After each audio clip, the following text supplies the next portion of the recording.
여러분, 어처구니라는 것이 뭔지 아십니까? 어처구니라는 것을 뭐 이렇게 물어보면 잘 모르는 분이 있더라고요. 여름철이 되면 콩국수 먹을 때 뭐 요새 믹스로 이렇게 가는 경우가 많은데, 옛날에는 맷돌을 가지고 이렇게 콩을 갈면 그렇게 맛이 있었다고 얘기합니다. 그래서 여름철에 보면 콩국수 이렇게 하는데 보면 맷돌 콩국수 그렇게 하는데 많이 있죠. 그러면 저는 항상 들어갑니다. 아주 제가 좋아하기 때문에. 여러분, 그런데 그 맷돌의 손잡이가 뭔지 아십니까? 예, 그게 바로 어처구니입니다. 그러면 여러분, 손잡이가 없는 것은 뭘까요? 맷돌에 어처구니가 없으면 어떻게 될까요? 예, 어처구니가 없는 거죠. 예, 뭐 다르게 어렵게 생각할 거 없습니다. 어처구니가 없으면 어처구니가 없는 거죠. 근데 여러분, 진짜 어처구니 없는 일들이 계속해서 벌어지고 있어요. 여러분, 어떻습니까? 옛날 제 어릴 때만 하더라도 주일학교가 차고 넘쳤습니다. 교회 성도들은 그렇게 많지 않았던 것 같은데 항상 주일학교는 넘쳐났습니다. 얼마 전에 제가 제 모교는 부산에 있는 부산 장전중앙교인데요. 한번 가서 제가 말씀을 한번 전하였는데, 그 당시는 어른들은 그렇게 많지 않았는데 어른들은 한 100여 명 좀 넘게 됐는데, 아이들은 항상 주일학교, 그러니까 어린이 주일학교만 해도 200명 이상 모였습니다. 중고등부도 상당히 많았고, 근데 이번에 가보니까 그렇지 않았습니다. 주일학교가 한 6, 70명 뭐 그렇게 되는데, 그것도 이제 어른들은 벌써 한 500명 가까이 되는데 그 정도였습니다. 출산율 자체가 떨어지면서 학생이 없다라고 얘기합니다. 제 어릴 때만 하더라도 여러분, 초등학교가 여러분도 기억하실지 모르겠는데 오전반, 오후반 그랬습니다. 여러분 기억하십니까? 그래서 오후반에 걸리면 어떻게 합니까? 산에 올라가 가지고 뭐 치 캐고 놀다가, 예, 그렇게 하다가 이제 내려가서 이제 학교를 다녔던 그런 기억이 있는데, 제가 분당에 있을 때 보니까 한 학년에 2반밖에 없어요. 창원에 내려오니까 3반이 있습니다. 이번에 제 딸내미가 이제 또 졸업을 했는데 보니까 한 학년에 3반밖에 없습니다. 67명 있던 그런 학생들이 이제는 뭐 20몇 명 이렇게밖에 없습니다. 전체 한 학년에 한 70명밖에 되지 않습니다. 막 그런 시대를 우리가 살아가고 있습니다. 교회도 사람이 없어지는 것 같습니다. 여러분, 그러다 보니까 여러분 중고등부 같은 경우는 여러분 복음화율이 3%밖에 되지 않습니다. 이 한국 교회가 위기 상황에 닥쳐져 있다는 것입니다. 여러분, 100명 중에 3명만 교회 다닌다, 이 생각하면 암울하지 않습니까? 지금 이 가운데도 보면 여러분 믿음을 유지했던 우리 신앙의 선조들이 있는데, 우리 다음 세대가 계속해서 공급되지 않으면 어떻게 된다는 것입니까? 교회의 미래 희망이 없다는 것입니다. 제가 유럽을 한번 방문하여서 유럽의 여러 교회를 이렇게 살펴볼 수 있는 기회가 있었습니다. 독일과 영국 교회를 좀 중심으로 살펴보면서 느꼈던 것이 뭐냐면, 이런 그 찬란한 역사를 가졌던 유럽의 교회가 성도들이 없다는 것입니다. 여러분, 마틴 루터가 종교개혁을 했던 비텐베르크 성당 바로 옆에 보니까 개혁교회가 하나 있는데 정말 멋진 건물을 가진 루터 교회였습니다. 여러분, 교회 자산과 건물을 생각하면, 우리로 생각하면 수십억, 아니 100억 이상 될 만한 멋진 건물이었는데, 여러분 주일날 방문하여서 예배를 드리려고 하는데 모인 사람들 보니까 10명 모여있고 전부 다 백발이 성성한, 제가 볼 때 70 내지 80 이상 된 그런 분들밖에 없었습니다. 젊은 세대의 사람들은 눈을 씻고 볼래도 아무도 없었습니다. 영국 교회를 방문해도 똑같았습니다. 여러분 한국의 최초의 선교사였던 토마스 선교사 기억하시죠? 여러분, 그 토마스 선교사가 말입니다, 영국에서 파송되어서 미국을 거쳐서 우리나라에 들어왔습니다. 대동강변에서 복음 한번 전하지 못하고 그곳에서 참수당하여 죽었던 여러분 토마스 선교사 기억하실 것입니다. 여러분, 그 하노버 교회라는 그 교회에서 파송을 했는데요, 그 교회도 가봤어요. 성도가 없었습니다. 그래서 교회를 어떻게 운영하느냐 물어보니까 한국에서 성도들이 보내준 헌금을 가지고 겨우 교회를 유지하고 있었습니다. 교회 앞마당은 전체적으로 묘지였습니다. 십자가가 가득한 묘지 가운데 교회 건물, 작은 건물 하나 있었고, 그리고 토마스 선교사와 관계된 유품들이 전시되었고, 그 안에 보니까 헌금함이 있어서 그 헌금으로 교회를 지탱하고 있는 여러분 그런 교회였습니다. 맥스 밀러라는 여러분 교회 성장학자가 교회 사학자가 그런 얘기를 합니다. 여러 교회가 있는데 오늘 유럽의 교회는 박물관 교회가 되었다 그렇게 얘기합니다. 여러분 박물관이 어떤 것인지 아시지 않습니까? 고대 유품들을 보관해 놓고 사람들에게 돈을 받아서 그렇게 운영하는 곳, 이게 박물관입니다. 교회가 점점 더 박물관이 되고 있는 그런 이유가 무엇일까요? 오늘 본문의 말씀을 통해서 우리가 함께 살펴보고 교사의 직분과 다음 세대 교육이 얼마나 중요한지를 좀 함께 나누는 그런 시간이 되었으면 좋겠습니다. 여러분 사사기는 우리가 잘 아는 말씀입니다. 사사기는요 아주 간단한 그런 구조라고 저는 생각됩니다. 이스라엘 백성들이 범죄합니다. 그럼 하나님이 어떻게 하시겠습니까? 그들을 징계하십니다. 다른 외부에 있는 적들을 데려와서 미디안과 같은 그런 대적을 불러오면요 싸울 수가 없습니다. 그래서 그들이 어떻게 합니까? 하나님 살려주십시오. 하나님 잘못했습니다. 용서해 주십시오. 그럼 하나님께서 어떻게 하십니까? 그들이 용서를 구하는 것을 보고 기도하는 것을 보면서 용서해 주십니다. 그러면 여러분 이게 좀 오래 가야 하는데 좀 있다가 또 타락합니다. 그럼 하나님께서 또 징계하시고 또 회개하고 또 다시 또 죄를 범하고 뭐 이런 다람쥐 쳇바퀴 돌듯이 이런 것들이 가득한 것이 사사기입니다. 여러분 오늘 본문의 말씀에서 그것을 잘 볼 수가 있는데요. 여러분 오늘 본문의 말씀에서 여호수아라는 사람이 나타납니다. 그분이 110세에 죽게 됩니다. 위대한 믿음의 용장 아닙니까? 이런 85세에 그죠? 그가 부도심을 받았습니다. 모세의 시종이었던 그가 25년간을 여러분 함께 85년을 그렇게 있다가 25년간을 이스라엘 백성들과 함께 인도하고 하다가 결국 가나안 땅에 들어가게 되고 그 대적 전쟁을 이제 끝마치게 될 때 110세가 되었습니다. 여러분 110세가 되었을 때 이제 그가 죽게 되었는데 안타까운 것은요. 여호수아가 죽게 되었을 때 나타난 현상이라는 것입니다. 여호수아와 함께 했던 믿음의 선조들, 그 가나안 전쟁을 수행했던 그 위대한 믿음의 선각자들이 죽었을 때 나타났던 반응이 뭐냐는 것입니다. 여러분 오늘 7절 말씀 한번 보십시오. 백성이 여호수아가 사는 날 동안과 여호수아 뒤에 생존한 장로들 곧 여호와께서 이스라엘을 위하여 행하신 모든 큰 일을 본 자들이 사는 날 동안에 뭐라고요? 여호와를 섬겼다라고 얘기하고 있습니다. 근데 문제가 뭡니까? 여호수아가 110세에 죽고 난 이후의 반응입니다. 10절 말씀 한번 보십시오. 같이 한번 읽겠습니다. 시작. 그 세대의 사람도 다 그 조상들에게 돌아갔고 그 후에 일어난 다른 세대는 여호와를 알지 못하며 여호와께서 이스라엘 위하여 행하신 일도 알지 못하였더라. 이게 뭔 얘기를 하는 겁니까? 여호수아와 함께했던 장로들, 믿음의 그러한 선조들이 다 죽고 난 이후에 그 후에 일어난 다른 세대, 영어로 말하면 another generation, 이전의 세대와는 다른 세대가 역사의 전면에 드러나게 되었을 때 그들은 여호와를 알지 못하고 여호와께서 이스라엘 위하여 행하신 일을 알지 못하였더라. 그렇게 말하고 있다는 것입니다. 여러분이 다른 세대를 다음 세대라 말할 수도 있겠습니다. 요사이 우리 자라난 아이들 보면요 진짜 그런 것 같아요. another generation이 아니라 오늘 우리 다음 세대를 next generation이라고 말을 하고 있거든요. 다음 세대라 얘기하는데 사실 안타까울 때가 많이 있습니다. 여러분 오늘 아이들 보면요 정말 이렇게 해서 우리가 되겠나 하는 생각이 들 때가 많이 있습니다.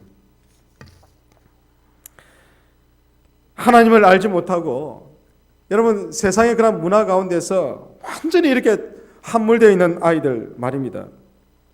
여러분 이 말씀을 통해서 우리가 반드시 기억해야 할 것이 무엇인가? 저는 이렇게 생각합니다. 하나님께서 왜 이러한 실패 역사를 기록하고 있는가? 다른 것 아니라 저는 생각합니다. 너희는 그러한 실패를 따라가지 말라라고 그렇게 말씀하시는 것 같아요. 여러분 그 사사기 시대의 그러한 실패를 오늘 우리 시대에 교회가 따라가지 말아야 할 줄로 믿습니다. 여러분 그렇게 하기 위해서는 어떻게 해야 할까요? 우리 아이들에게 꿈을 심어주는 것입니다. 정말 이 세대의 아이들에게 하나님이 주신 위대한 비전을 저는 심어줘야 한다고 믿습니다. 지금 이 현실에 답답한 문제가 있지만은 하나님께서 이 사건을 기록한 이유가 너희는 실패하지 말고 이 자녀들에게 하나님의 말씀을 전가하면서 신앙이 돼 있기에 성공하라고 그렇게 말씀하시고 있는 것 같습니다. 여러분, 그렇게 하기 위해서는 어떻게 해야 할까요? 저는 다른 것이 없다라고 믿습니다. 이 자녀들에게 하나님의 말씀을 전거해야 합니다. 여러분, 이 일을 감당하고 있는 분들이 누굴까요? 바로 우리 교사라고 말씀하고 있다는 것입니다. 여러분, 유태인들은 말이죠, 자녀들을 교육하는데 아주 철저합니다. 여러분, 이 자녀들 철저하게 양육합니다. 제가 이런 걸 볼 때마다 제 자녀들을 양육하는 게 참 부끄럽기도 한데, 유태인들은 나이 4살 때가 되면요, 그때부터 율법을 가르치기 시작한답니다. 하루에 몇 시간을 가르치는지 아십니까? 하루에 3시간을 가르친다고 합니다. 그러니까 여러분, 이 사람들이 어릴 때부터 4살 때부터 13살이 되면 미tz바라는 성인식을 하게 되거든요. 13살이 되면 미tz바라는 성인식을 하게 되는데 10년 동안을 하루에 3시간 동안 율법을 가르친다고. 밤에 자기 전에 부모들이 묻고 율법의 조항들을 물으면 답을 합니다. 그래서 창세기 1장 1절 읽고 그것에 대해서 묵상하고 그 가운데 하나님이 너에게 행하신 일들이 무엇인지, 내 삶에 어떤 일을 행하신지 이런 것들을 여러분 가정에서부터 그렇게 가르치는 겁니다. 어저께 제가 그 말씀을 드렸어요. 여러분, 교사 헌신 예배가 되지만 사실은 교사 부모 헌신 예배가 된다. 우리 부모들이 이 자녀들에 대한 영적 책임을 감당해야 한다. 꼭 기억하시길 축복합니다. 세상에 아이들을 그냥 두지 않습니다. 오늘 조금 전에 저 딸내미 친구가 저한테 문자를 보냈어요. 제가 좀 충격을 받았어요. 제 둘째가 그 친구에게 했던 말을 보니까, 목사님, 오늘 제 둘째가 송이인데요, 송이가 오늘 이런 말을 했어요. 고자질을 해요. 이런 말을 했다는데 저 덜컹했습니다. 우리 둘째가 이런 말을 했다니. 이 관종아, 이런 말을 했대요. 관종아, 이런 말 하면서 말을 들어보니까 참 충격적인 말이에요. 너하고 안 놀아 하면서 너는 저리 꺼져, 이런 말을 했다는 거예요. 제가 그 말을 들으면서 하늘이 무너졌습니다. 목사님, 송이 혼 좀 내세요. 그래 제가 답장을 드렸습니다. 답장을 줬어요. 애가 이제 초등학교 4살이거든요. 근데 그 아이는 5살이에요. 송이 나쁜 말 했어요. 목사님 욕했어요. 야단치세요. 그래서 제가 그런 말 했어요. 고발해줘서 고맙다. 내가 오늘 반드시 야단치겠다. 한 번씩 아이들 말입니다, 주고받는 그런 카카오톡 보면요, 덜큰 겁이 납니다.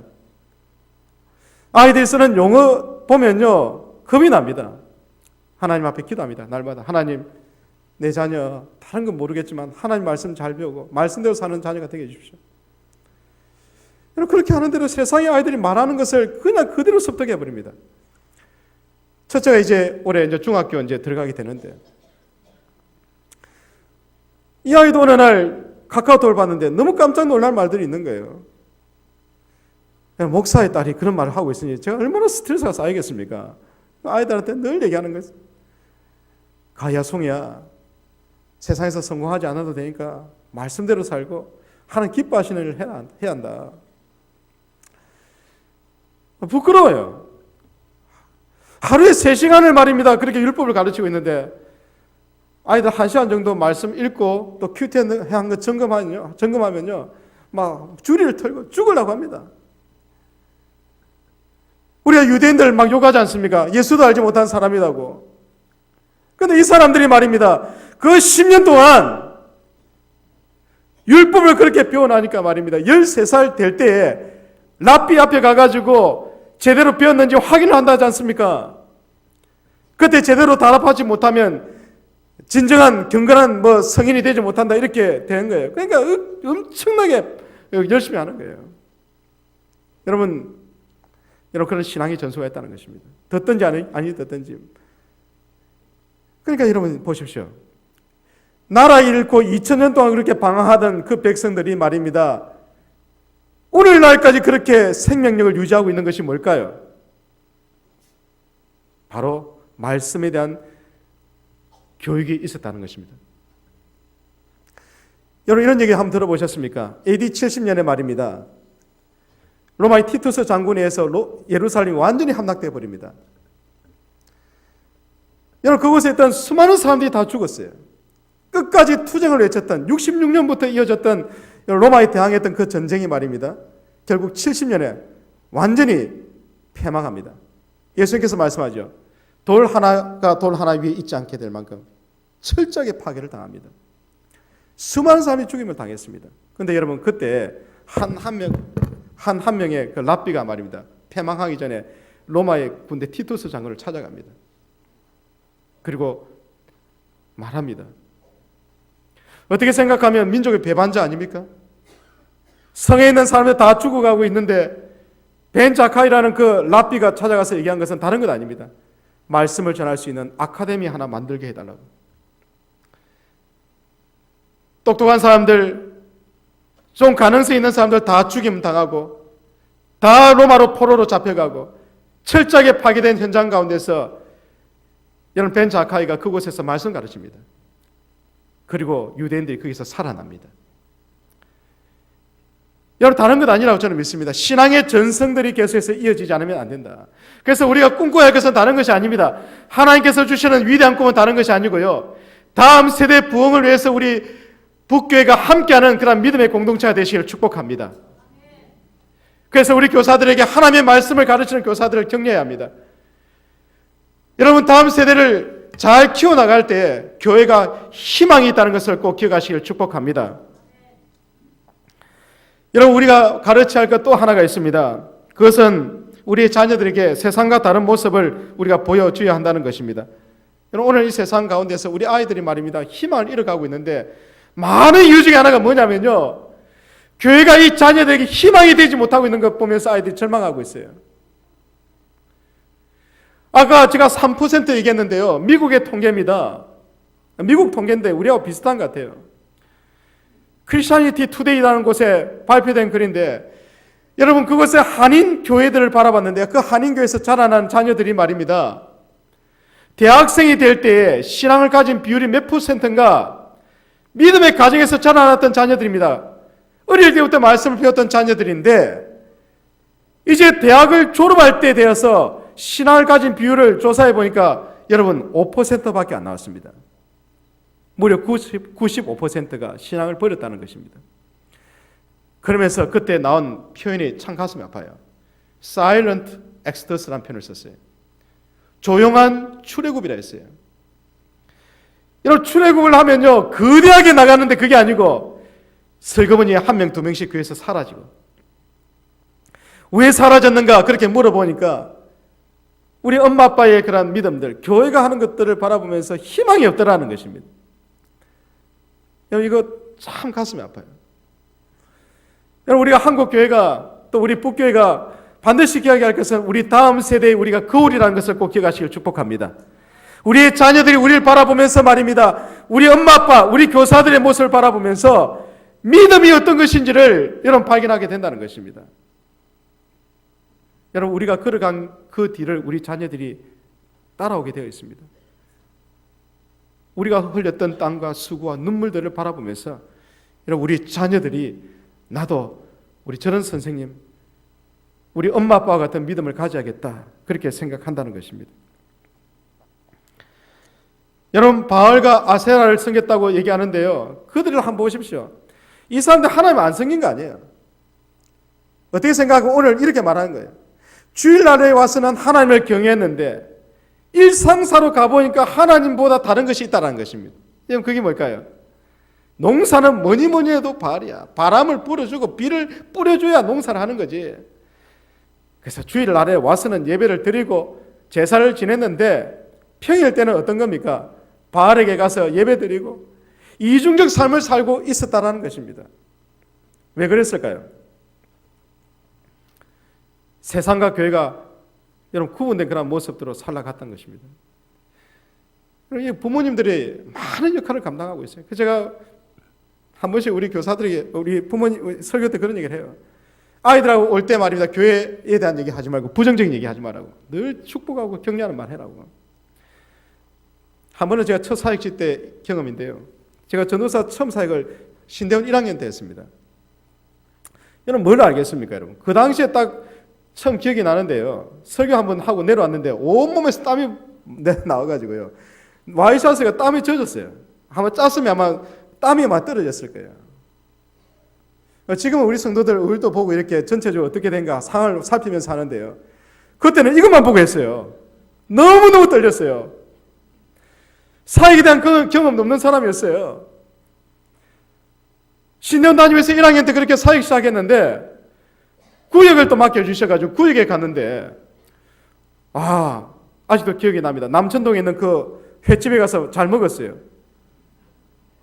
너무너무 맛있게 먹었어요. 신년에 가면 말이면 그 당시 2,000원짜리 1,800원짜리 밥 먹고 이렇게 하다가 지금 생각해보니까 한 몇만 원짜리 밥을 먹었던 것 같아요. 근사하게 먹고 야 정말 좋다 이렇게 생각했는데 밥 먹고 나자마자 말을 하기 시작하는데 교회 욕하고 목사님 욕하고 장로님 욕하고 막 그런 얘기를 막 하고 있는 겁니다. 앞에 아이들도 있는데 여러분 그렇게 했던 그 자녀들 다 교회 떠나버렸어요. 여러분 교회를 오는데 우리 자녀들이 뒤에 앉아 있는데 말입니다. 교회에 대한 험담, 지도자에 대한 험담하면요. 이 아이들 하나님 안 믿습니다. 하나님 살아있지 않습니까? 믿습니까 여러분? 하나님 살아있습니다. 그런데 교회에서 우리가 경건하게 예배를 드리고 나오자마자 그런 모습들이 우리 자녀들에게 영향을 끼쳐서 결국 그 자녀들이 교회를 등지고 여러분 그래서 다음 세대가 교회에서 계속 자라나지 않고 있다는 것입니다. 우리의 삶과 우리의 신앙이 하나가 되는 그런 모습을 가지고 있어야 합니다.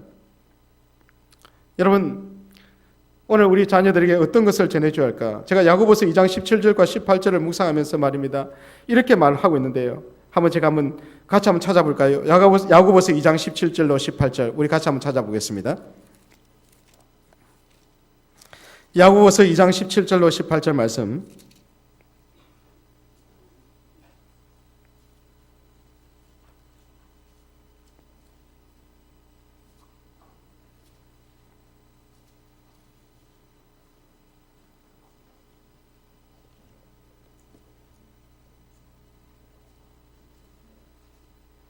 야고보서 3장입니다. 3장 17절로 18절 죄송합니다.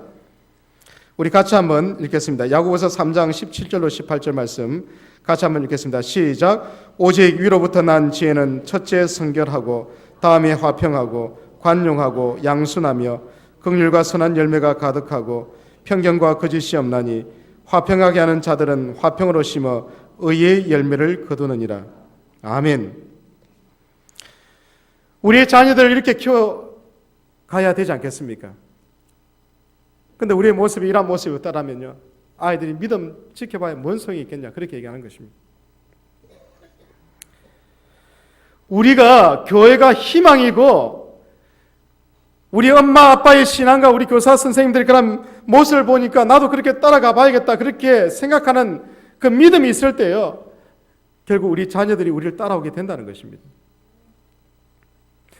여러분 제가 서울에서 사역할 때 우리 자녀들 많이 이렇게 양육을 해봤는데요. 제가 6년 동안 어린이 사역을 해보면서 참 가슴이 아픈 일들이 많이 있었어요. 여러분 천당 밑에 분당이란 그런 곳에서 제가 한번 사역을 좀 했는데 요사이는 천당 밑에 분당이 아니고 천당 위에 분당이라고 그렇게 말했던 적도 있었어요. 그래서 제가 무슨 말인가 물어보니까 천당에는 나쁜 짓 못하는데 분당에서 나쁜 짓도 할 수 있다 하더라고요.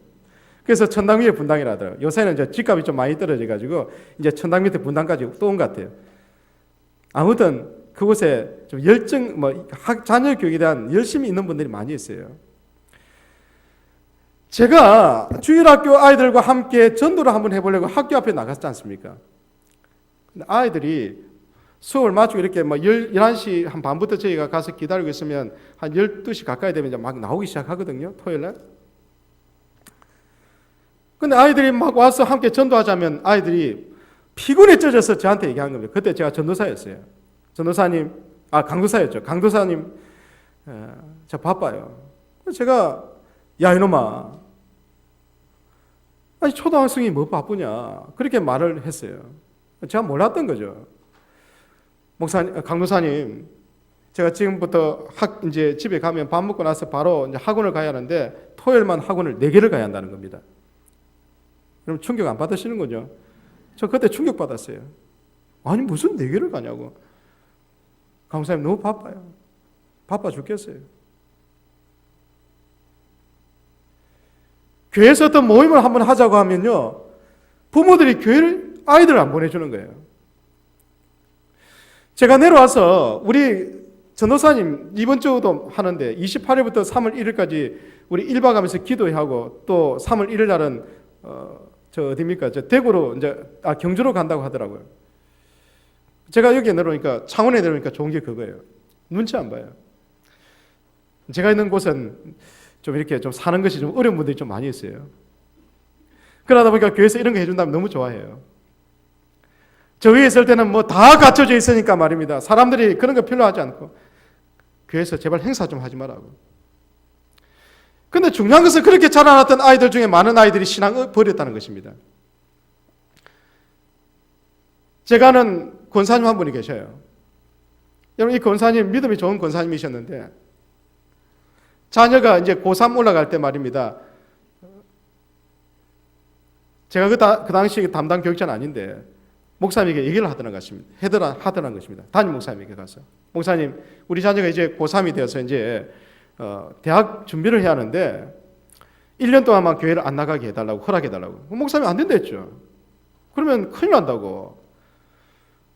근데 목사님 1년만 아예 안 가면 이제 서울대학 가면 그 다음부터 하나님 나라를 위해서 귀하게 쓰임받을 수 있으니까 저는 안 보냅니다 하면서 진짜 가버렸어요. 참 기가 차죠. 결국 서울대 갔어요. 문제는 뭔지 아십니까? 서울대 가고 나서 교회를 안 나오기 시작했어요. 평생 후회하고 있어요. 그 이후에 여러분 아무리 후회해도 돌아오지 않는 것입니다. 정말 우리가 중요한 것이 무엇인지를 한번 생각했으면 좋겠습니다. 여러분 우리가 정말로 중요한 것이 뭡니까? 신앙입니까? 성적입니까? 신앙이라고 저는 믿습니다. 이 일에 앞장서고 있는 사람들이 우리 교사라고 저는 믿습니다. 여러분 많이 교사들을 위로해 주십시오. 격려해 주십시오. 교사들이 힘있게 주의 일을 감당할 수 있도록 그렇게 해 주십시오. 교회에서 가장 중요한 직분이 저는 교사라고 믿고 있고 이 교사의 사명을 감당할 수 있도록 교회가 전폭적인 여러분 지원을 해야 합니다. 한국교회 그런 통계인데요. 주일학교에 투자하는 비율이 3%에서 5%였어요. 제가 그래서 총회에 있을 때 10%까지 올려야 한다 그렇게 얘기했는데 저도 목회 현장에 오보니까 10%까지 가기가 많이 힘들더라고요. 그래서 조금씩 올려봤어요.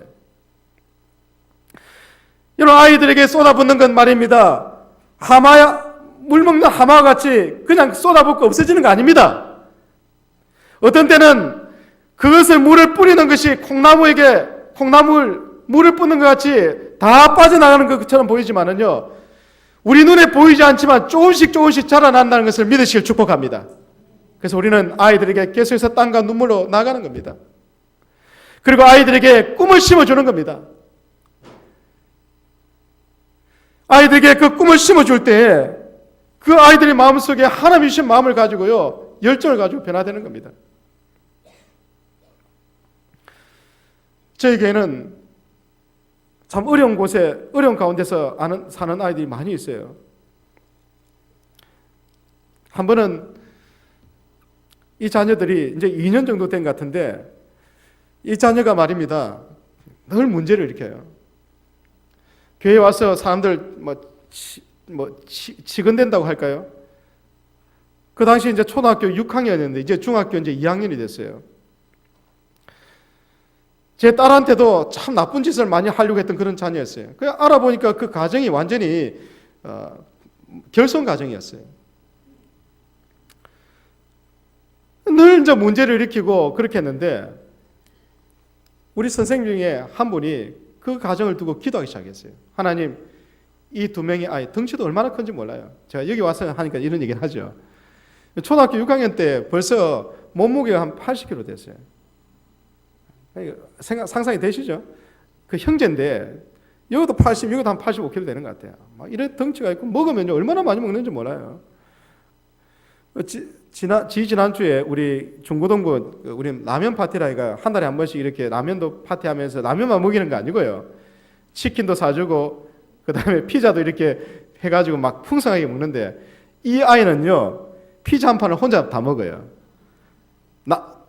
뭡니까 또 뭡니까 이거 통닭도 한 마리 다 먹어버려요. 덩치가 이만큼 돼요. 가정에서 보니까 완전히 내놨어요. 나쁜 짓 하고 제가 보니까 반드시 이 아이는 이렇게 가면 소년은 가겠다 생각이 된 거예요. 근데 우리 선생님 중에 한 분이 이 자녀를 두고 기도하기 시작했습니다. 그리고 그 가정을 찾아갔어요. 그 부모에게 이렇게 말한 겁니다. 아버님, 어머니하고 이제 아버지가 떨어지고 어머니는 이제 멀리 도망가 버리고 아버지하고 같이 사는데 흠상궂게 생겼어요. 아들이 그 80에서 85kg인데 아버지는 더해요 보니까. 예수 안 믿는 가정이었어요. 아버님 이 두 아이를 그냥 우리에게 맡겨달라고. 단칸방 같은 작은 방 안에서 말입니다. 3명이 그렇게 살고 있는데 남자 3명이 사는데 말입니다. 엉망인 겁니다. 아버지 술 먹고 말입니다. 아무 데나 던져놓고 재떨이 던져져 있고 말입니다. 엉망되어 있는 그 방에 가가지고 그 선생님이 이 아이 그냥 저에게 맡겨달라고.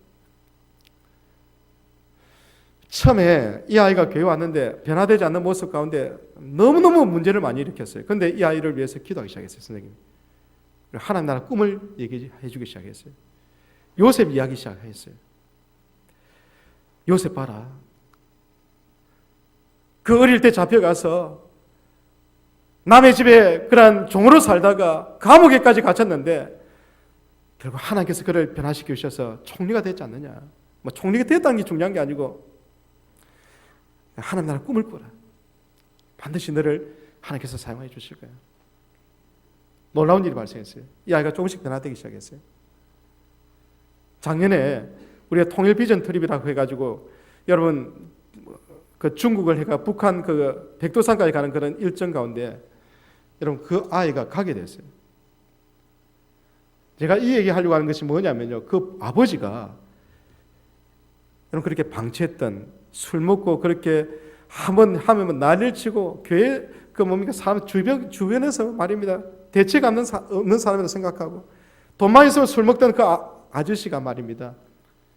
우리가 그렇게 얘기했어요. 이 자녀를 위해서 우리가 많은 것을 투자한다고. 우리 교회에서도 30만 원을 기본적으로 드렸고 또 우리 중고등부 어느 선생님이 또 50만 원을 주고 100만 원이 필요한데 또 어떤 분이 또 10만 원 내주시고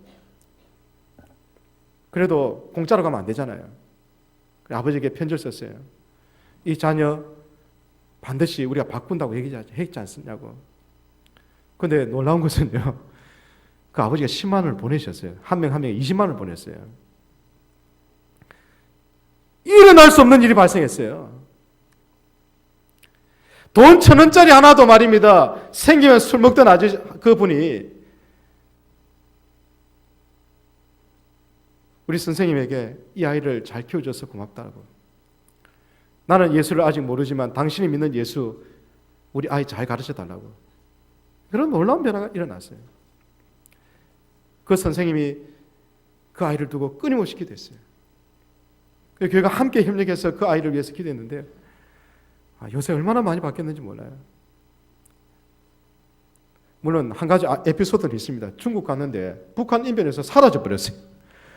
우리 목사님 그것도 저한테 얘기도 안 했어요. 여러분 한 200m 앞에 한 300m 앞에 이제 북한 땅인데 거기서 사라져버리가 이 2명이 다 사라져버렸어요. 난리가 났죠. 근데 지나고 나서 보니까 이 아들 자기들끼리 놀다가 길을 잃어가지고 결국 중국 경찰에 이렇게 연결돼가지고 결국 찾긴 찾았는데 근데 찾았을 때 우리 선생님하고 결국 가보니까 그 경찰서 거기서 말하면 아이들 기도하고 있더라는 것입니다. 그렇게 변화되더라고요. 저는 그 아이가 하나님 나라를 위해서 귀하게 쓰임 받는다고 생각합니다. 여러분 그 선생님의 그런 헌신과 수고와 눈물 교회가 함께하는 걸 통해서 그 아버지의 마음이 받게 되고 이제 그분이 이제 우리 교회도 올 날이 얼마 남지 않았습니다. 여러분, 하나님은 우리에게 꿈을 날마다 심어주십니다. 여러분, 다음 세대를 향한 꿈들을 꾸시기를 축복합니다. 우리가 꿈꿀 때 하나님께서 놀라운 일들을 이루어 주십니다. 여러분, 장훈이라는 선수를 아십니까? 야구 좀 하시는 분은 장훈이라는 선수 아시죠? 이분이 일본에서 신화적인 야구 선수입니다. 제가 이분의 성적을 한번 확인해 봤는데요. 통산 이분이 2752경기를 출전했어요. 그리고 504개의 홈런을 때렸어요. 그리고 타율이 3할 1푼 9리예요. 뭐 이렇게 말하면 잘 모르죠. 잘하는가 못하는가. 아직까지 여러분 3085안타는 일본에서 아직까지 이 기록이 깨지지 않고 있다고요. 그러니까 최고의 선수였다는 것입니다. 그 외에도 타율 1등을 7번 했습니다. 4번은 연속으로 수상했습니다. 일본 프로야구 최대의 그런 선수 중에 한 명입니다. 그런데 놀라운 것은 이분이 일본에 귀화를 하지 않았다는 것입니다. 여러분, 일본에 귀화하지 않으니까 한국 사람이 말입니다. 야구 잘하니까 일본에서 야구 얼마나 좋아합니까? 장훈만 나오면 말입니다. 막 욕을 하는 것입니다. 막 조센징이란 그런 욕 있지 않습니까? 어느 날도 타석했었는데 관중석 의외의 경기였던 것 같아요. 1루석에서부터 말입니다. 이런 소리가 들리기 시작했어요. 조센징은 가라. 한 사람이 외치니까 옆에 있는 사람도 중독이 되었던지 전염이 되어가지고 조센징은 가라. 또 옆에 있는 사람이 얘기합니다. 조센징은 가라. 1루에서 시작된 그것이 함성이 되었어요. 야구 잘하는 선수가 나오니까 말입니다. 조센징은 가라. 조센징은 가라. 조센징은 가라. 여러분, 3만 명 이상 되는 사람이 말입니다. 조센징은 가라고 그렇게 떠들썩하게 큰 소리를 외쳤어요. 그때 장훈이 타석에서 잠시 물러나더니 여러분, 그때 저 관중석을 향해서 말입니다. 큰 소리로 외쳤다고 합니다. 그래! 나 조센징이다! 여러분, 장훈은요, 그 핍박받는 제일 동포들에게 희망이지 않습니까?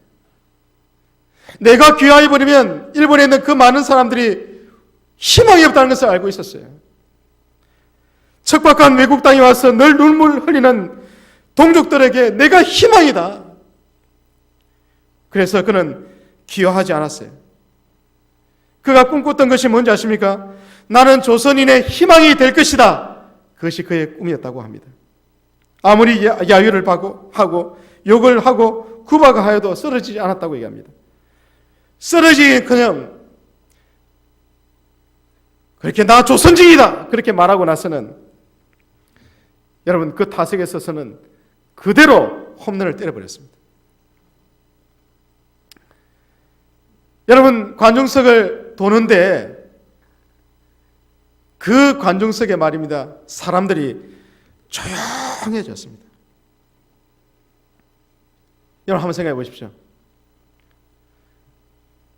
조선인의 그런 희망이 되고자 귀화하기를 포기하고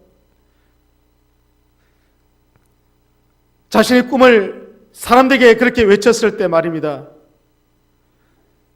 그 일본의 사람들이 꼼짝하지 못하는 그런 일들이 발생했어요. 여러분, 이런 꿈만 꿔도 놀라운 일이 일어나는데 우리가 하나님 나라를 위해서 살겠습니다. 우리가 땀 흘려 수고하는 이 자녀들이 반드시 하나님 나라를 위해서 위대한 용사로 사용될 것입니다. 여러분, 그렇게 생각하고 믿음으로 가르치고 우리 함께 이 자녀를 위해서 기도하는 공동체가 되어진다면 여러분, 어떤 일이 발생할 수 있겠습니까? 저는 우리 부산 북교에 속한 우리 모든 권속들이 오늘 교사 헌신 예배를 다짐하며 오늘 예배를 드리고 있는데 이 다음 세대의 부흥이 우리 교사들을 통해서 여러분들을 통해서 일어나게 될 줄로 믿습니다. 함께 우리가 이 일에 동력자가 되어 주시기를 축복합니다. 그리고 우리 교사들을 위해서 많이 기도해 주시기를 바랍니다. 여러분 전면에 서 있습니다. 전면에 서 있습니다. 이제 물러설 데가 없습니다, 여러분. 우리가 물러서면 이제 희망이 없습니다. 여러분, 다음 세대를 위해서 우리가 꿈꾸는 우리 부산 북교회가 되어주시고 우리 목사님과 함께 모든 우리 성도들이 함께 하나님 주신 위대한 부흥의 역사를 써나가는데 함께 동력하시는 우리 모든 권속들 다 되시길 축복합니다.